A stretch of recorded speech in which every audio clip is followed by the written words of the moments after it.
Isang mapagpalang araw po sa ating lahat mga kapatid. Samahan niyo po ako. Tayo po ay gagawa ng Hello Kitty na kalandyo sa wheel.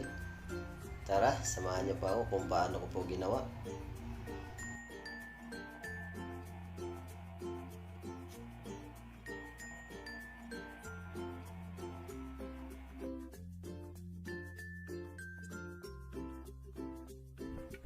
Unang-una po, pumutol po tayo ng frame.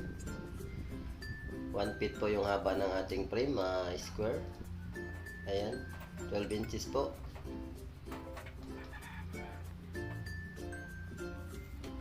Iskulahan po muna natin mga kapatid bago po natin i-welding para hindi po tabingi yung ating frame. Ayan po. Make sure lang natin po na ayos pa yung pagkaka-welding natin at matibay po. Ito na po, na-welding na po natin yung ating frame. Isunod naman po natin mga kapatid yung paa ng ating kalan. Pumutol po tayo ng 28 cm long. Ayan. Ipatong lang po natin mga kapatid sa frame ng ating kalan. Iskwalahan din po natin para hindi po tumabingi. Ayan. Ito na po. Na-welding na po natin yung paa ng ating kalan. Isunod naman po natin yung ating kalan plate. Ayan po. Dalawang flat bar po. Hatiin lang po natin. Gawin po natin ang paa. Ayan po. Nilagyan ko na rin po ng design yung ating paa para hindi madulas yung ating kaldero. I-welding na rin po natin mga kapatid yung paa ng ating kalan. Make sure lang natin mga kapatid na straight po yung ating paa para hindi tabingi tingnan mga kapatid. Ayan po. Isunod naman po natin, sukatin po natin yung kaldero kung pantay po ba o hindi para makita natin yung ating kaldero na hindi malalaglag at saka hindi tatabingi. Ayan po. Ayan, i-full-weld na po natin yung paa ng ating kalan mga kapatid, yung pinakapatungan. Gandaan po natin yung pagkaka-welding mga kapatid para hindi basta-basta matanggal o mapiglas yung ating patungan ng ating kaldero. Ayan po. Ito na po. Na-welding na po natin yung ating patungan. Ito naman po. Nagputol tayo ng 1x1 na angle bar. 20 cm po yung haba para po sa patungan po ng ating use oil tank. Iskwalahan po natin para diretso po at hindi po tabingi. Ayan. Gandaan po natin yung pagkaka-welding para hindi basta-basta mapiglas.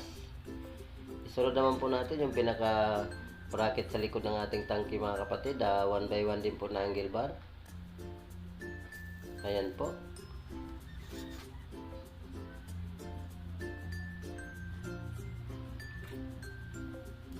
I-full weld po natin mga kapatid yung ating patungan ng ating oil tank para hindi basta-basta mapiglas at hindi basta-basta matanggal. Ayan po.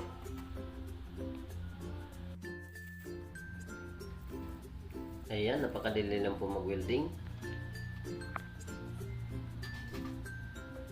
Sure lang natin mga kapatid na matibay po yung welding natin para maganda po yung ating gawa. Ito na po yung ating tangke. Gumamit po tayo ng tubular na 6x2. Ayan. Ito naman po ay sabitan ng ating alambre ng blower mga kapatid para hindi po pakalat-kalat yung ating wire. Make sure lang natin mga kapatid maganda po yung pagkaka-welding para hindi basta-basta matanggal. Ayan po. Ito na po yung ating tangke. Isa po itong tubular. Matibay po itong tangke natin kahit magdamagang luto. Hindi basta-basta malusaw ito mga kapatid dahil bakal po ito. Lagyan na natin ng takip.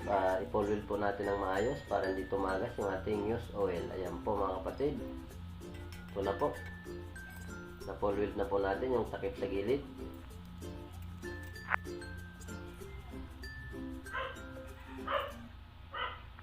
Ayan yung sukat ng ating tangke. Ito naman po, coupling po na 3/4.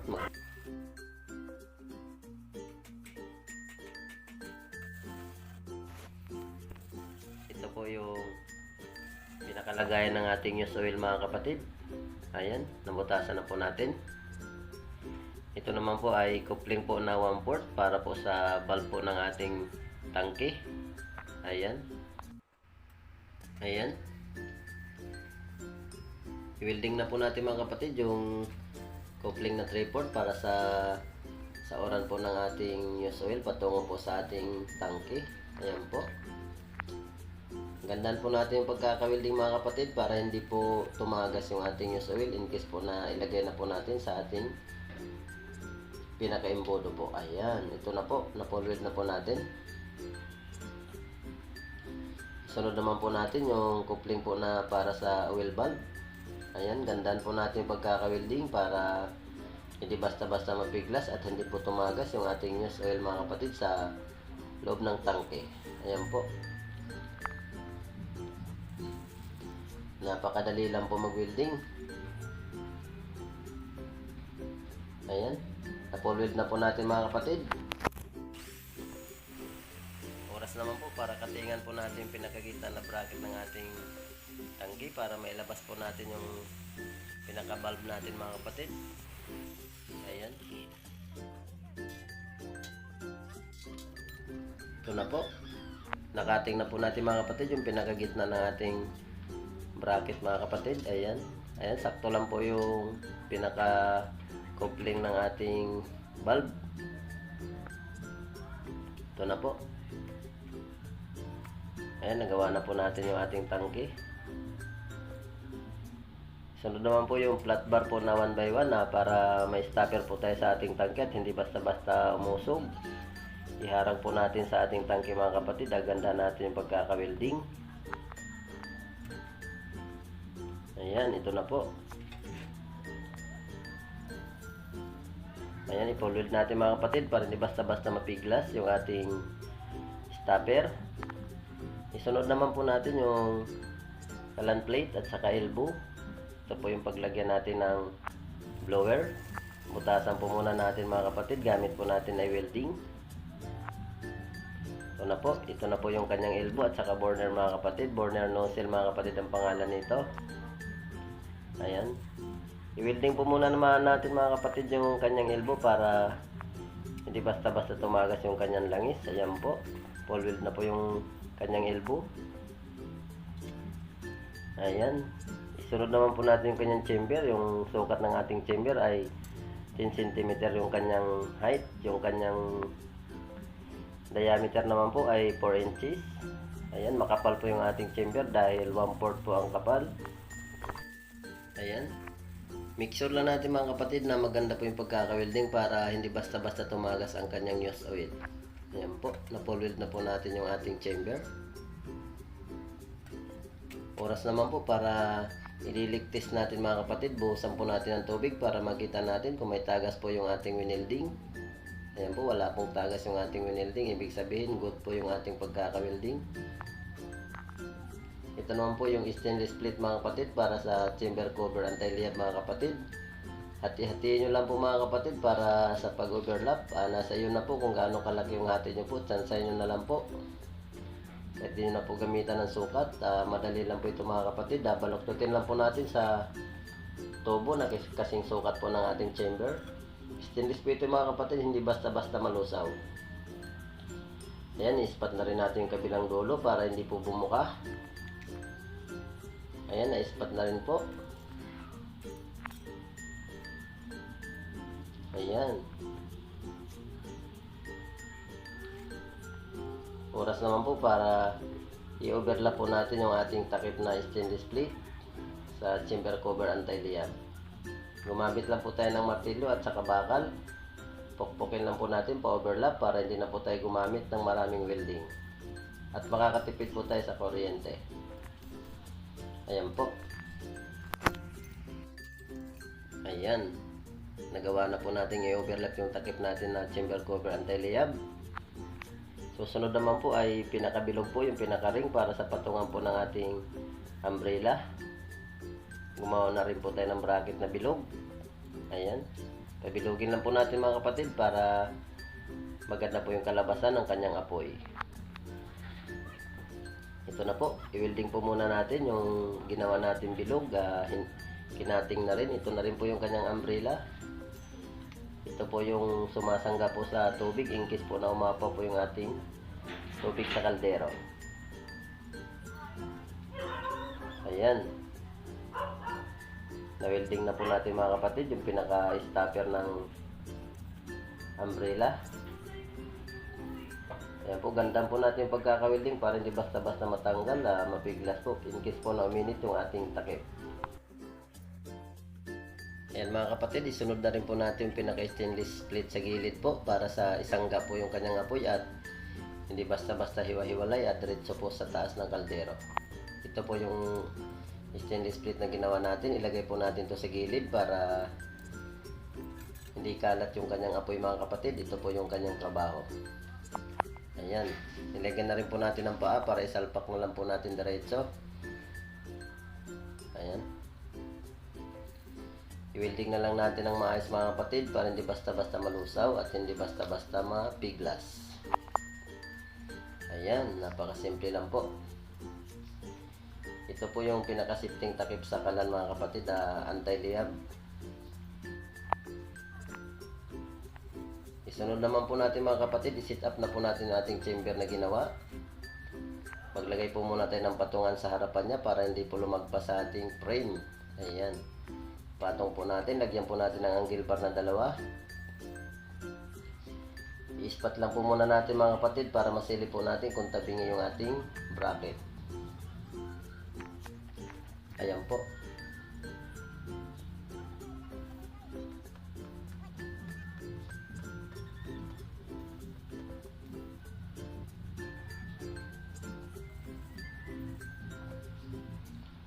Ayan po, na-spot na po natin. Tanggalin po muna natin yung ating chamber na nakapatong po. Ayan. Itayo po natin yung ating frame ng kalan. Ilagay na po natin ng maayos yung ating chamber. Ayan, pantay na po dahil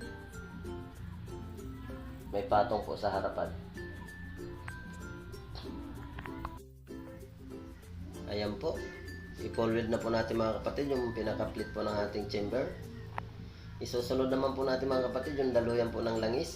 Nagbalokto tayo ng tubo na 1/2. I-full weld po natin mga kapatid sa chamber para hindi basta-basta tumagas yung ating langis. Ayan po, napakadali lang po mga kapatid.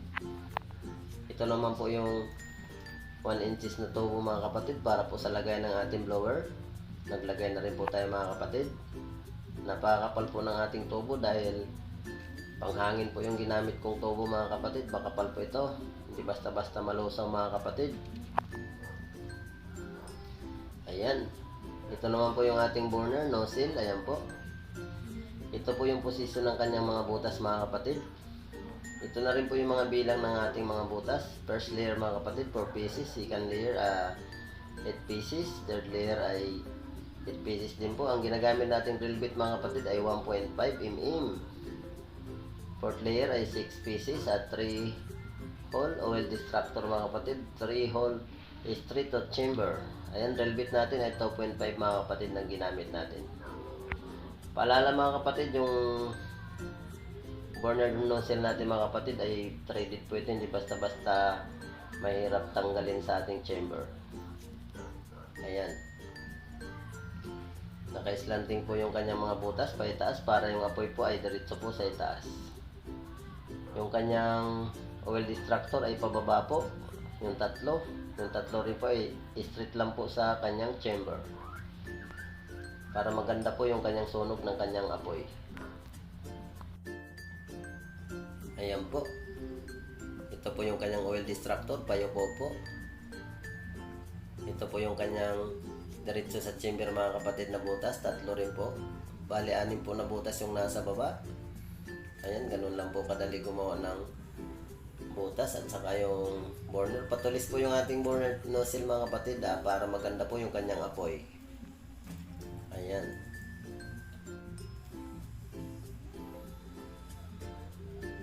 Ayan po.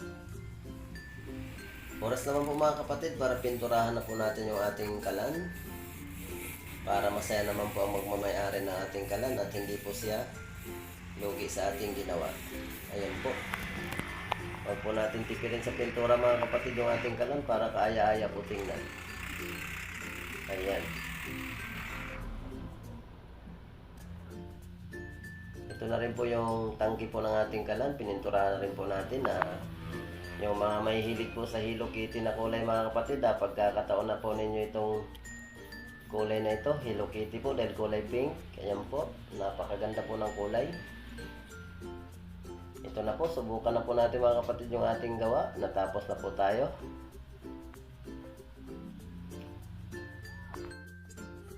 Ito na po yung ating kalan.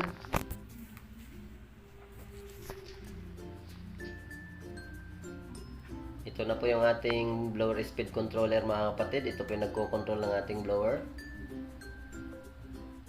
Ito naman po yung ating blower ng kalan. Ayan po, malakas po yung ating blower dahil 12,000 RPM po ito. Ito po, diretso po sa kanyang chamber. Ito po yung pinaka-valve po ng ating oil tank mga kapatid. Isara at saka ibukas lang po. Ayan po, diretso na po ito sa tulaan po ng ating kalan. Ayan, sa ilalim. Ito po yung ating tangke mga kapatid. Ito po yung pinakatakip ng ating tangke mga kapatid. Ayan, plug po ang pangalan nito mga kapatid. Matibay po yung ating tangke. Ito naman po yung ating chamber cover anti-leak mga kapatid. Stainless po ito mga kapatid. Ayan, napakatibay po ng ating takip. Ayan po. Ito po yung ating nozzle burner mga kapatid. Ayan. Maiksi lang po yung ating nozzle mga kapatid. 3 cm lang po. Ayan po. Ayan, napaka-iksi lang po. 3 cm yung ating nozzle burner mga kapatid. 3/4 din po yung kanyang diameter. Ayan po. Ang kapal po ng ating chamber. Ito po ay iluglog po. In case po na humina yung ating apoy, galawin lang po natin yung luglog para lumakas po lalo yung ating apoy. Carbon breaker po ang tawag nito mga kapatid, yung luglog natin. Ayan. Ang kapal po ng ating tangke mga kapatid. Yung frame natin mga kapatid ay 12 inches is kwadrado po. Ayan. Pwede po ito pang malaki ang kaldero mga kapatid. In case na marami po tayong niluluto, kayang-kaya po ito. Ito po yung ating tangke. Ayan. 30 cm by 6. Ayan po. 6 inches. Napakatibay po nating tangke mga kapatid. Oras naman po para lutuan na po natin mga kapatid. Maglagay po muna tayo ng tissue mga kapatid. Ayan. Pandingas po ng ating kalan. Lagyan na rin po natin mga kapatid ng used oil para sa pagdingas po ng ating chamber. Sindihan po natin ng lighter mga kapatid. Ayan, paalala nga po pala mga kapatid, painitin po muna natin ating chamber mga 3 to 5 minutes. Pag uminit na po, saka na po natin buksan po yung ating blower para tuloy-tuloy po yung kanyang sindi. Ito na po yung kanyang used oil, ilagay na po natin sa tangke. Yung tangke natin mga kapatid, 2 litro po ang kasa nito. Marami po itong mga ilagay na langis. Ayan na po, medyo mainit na po yung ating chamber. Buksan na po natin yung ating barbula para tumulo po yung langis sa ating chamber. Ayan. Buksan na natin mga kapatid yung ating blower. Ayan. Ito na po yung kanyang apoy, kulay blue po. Ayan. Pwede na rin po natin ilagay yung ating chamber cover anti-layab. Ayan po. Para secure po yung ating pagluluto. Ayan. Ayan po, kulay blue na po yung kanyang apoy. Malamig pa po yung ating chamber cover anti-layab. Lutuan po muna natin ng mani para hindi sayang po yung kanyang apoy. Ayan.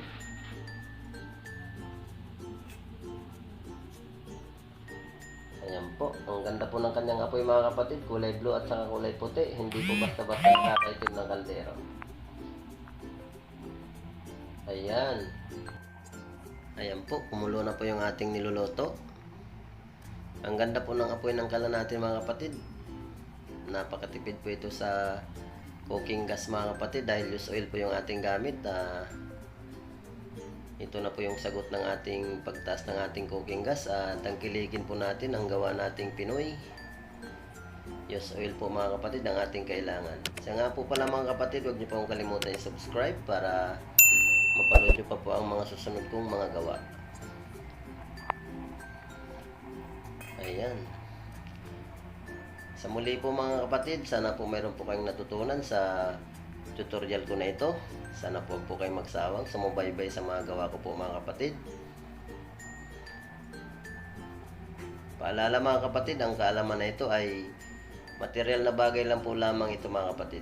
Hindi po natin ito kailangan ipagdamot sa ating kapwa na gustong matutong gumawa ng kalan, na ipamahagi po natin ito mga kapatid para lahat po tayo makikinabang.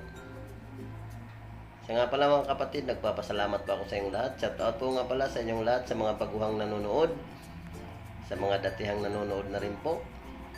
Shout out din po sa inyong lahat. Mabuhay po kayong lahat mga kapatid. God bless, God bless, God bless. Ayan po. Napakaganda po ng ating apoy, kulay blue po.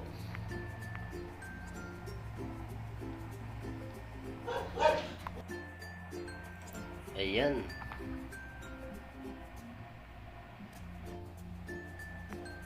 Napakaasol po ng kanyang apoy mga kapatid. Hindi po tayo lugi sa kalan na ito dahil heavy duty po ang kalan na ito mga kapatid.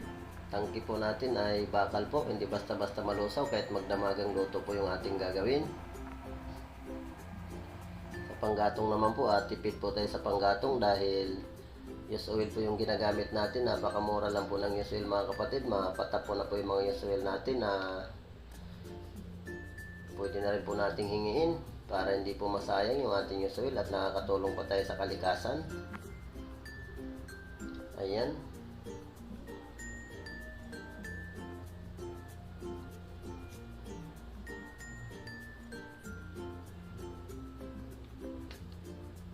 Ganito lang po kadali po gumawa ng ating kalan used oil mga kapatid. Basta may tiyaga lang po tayo mga kapatid, magagawa po at mabubuo po natin yung ating kalan. Ayan po. Ayan. Ganito na rin po magpatay ng ating kalan. I-off mo muna natin yung ating valve. Ayan. Hayaan po muna natin mga kapatid, maubos po yung apoy ng ating chamber. Saka na po natin patayin yung ating blower. Ayan po. Patay na po yung ating barbula. Wala na rin pong apoy yung ating chamber. Luto na po yung ating nilutong mani. Ayan. Nakasarado na po yung ating barbula. Patay na po natin yung blower speed controller natin dahil wala na pong apoy yung ating chamber. Ayan. Sa muli po mga kapatid, maraming salamat po sa inyong lahat. God bless po sa inyong lahat. God bless, God bless, God bless.